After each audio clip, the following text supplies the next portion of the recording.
ওদের হাতে যে কোমর বেল্ট পরে, বেল্টের মাথায় কিন্তু লোহা থাকে। এই লোহা দিয়ে সবাইকে পিটানো শুরু করলো। ৮-১০ জন মিলে আমাকে ওরা মারছে। মারতে মারতে আমাকে তো এই রাস্তার মধ্যে শোয়াই ফেললো, একদম সাপের মতো গড়ায় গড়ায় পিটতেছিল।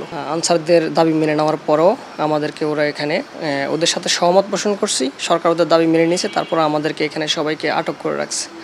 তারপরে সবাই টিএসসিতে আমরা গেলাম, ভাবলাম যে এইরকম দেশে একটা ক্রান্তিকালীন মুহূর্ত, যেখানে বন্যা কবলিত অঞ্চলের মানুষ মারা যাচ্ছে না খেয়ে।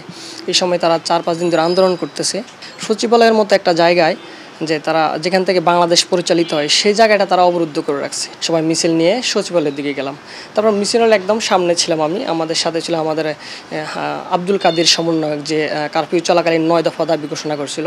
তো ওই আব্দুল কাদির সহ আমি সহ মিছিলটা নিয়ে যখন গেলাম সামনে, সবাইকে আমরা বলছিলাম যে আপনারা এখানে আর অবস্থান করেন না, আপনারা চলে যান, আপনাদের দাবি তো মেনে নেওয়া হয়েছে, আপনারা কেন এখানে অবস্থান করতেছেন? আপনারা ত্রাণের গাড়ি আটকে দিচ্ছেন, সবাইকে বাইরে থেকে ভিতর থেকে বের হতে দিচ্ছেন না, আমাদেরকে সমন্বয়কদেরকে ভিতরে আটকে রাখছেন, আপনারা কী চান? আপনারা চলে যান এখান থেকে। শুধু এটুকুই বলছিলাম। ওইখানের সাথে বিজিবি ছিল, পুলিশ ছিল, ওনারা দেখছে।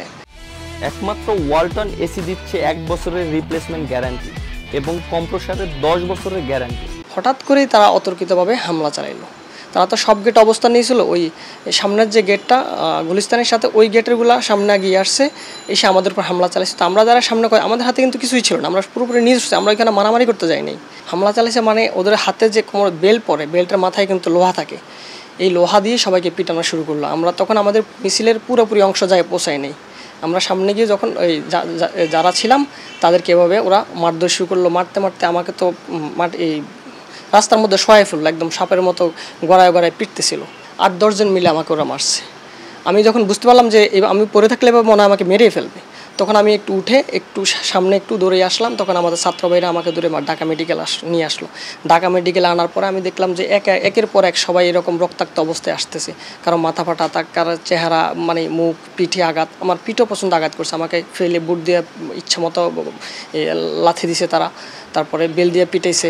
এই আনসার বাহিনীকে দ্রুত চিহ্নিত করে তাদেরকে দ্রুত বিচার আওতায় আনতে হবে। এর মধ্যে যারা অত্যাচারী ছিল, যারা যেরকম হামলা করেছে, যারা এরকম বিভিন্ন দল থেকে অনুপ্রবেশকারী ছিল, তাদেরকে চিহ্নিত করে তাদের বিচার ব্যবস্থা করতে হবে।